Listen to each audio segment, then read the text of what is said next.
हम्म, कैसन दुनिया, कैसन दुनिया बनौला ए राम जी, कैसन दुनिया बनौला ए राम जी,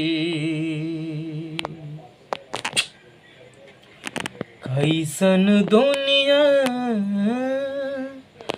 बनवला हे राम जी।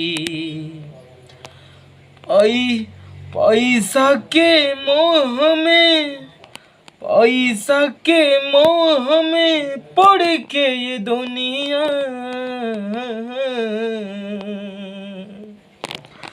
पैसा के मोह के जाल में पड़ के दुनिया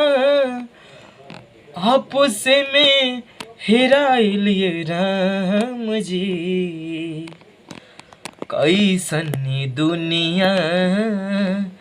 बनौला ए राम जी। कुछ नहीं सोचत बाटे, रोहिया न देखत बाटे, कैसन दुनिया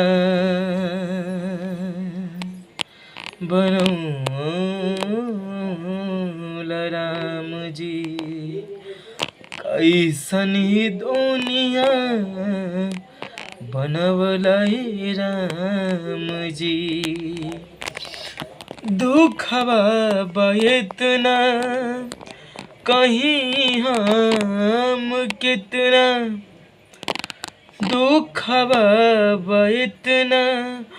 हाँ कहीं हम कितना, ऐसन मुसीबत आइल केहू पूछे न राम जी, कैसन दुनिया, कैसन दुनिया बनौला हे राम जी, कैसन दुनिया, कैसन दुनिया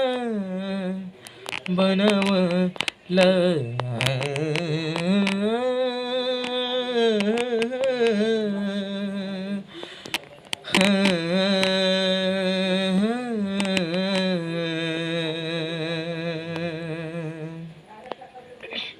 कर्जा के मारी उजड़ा तसार हो, गौआ जवार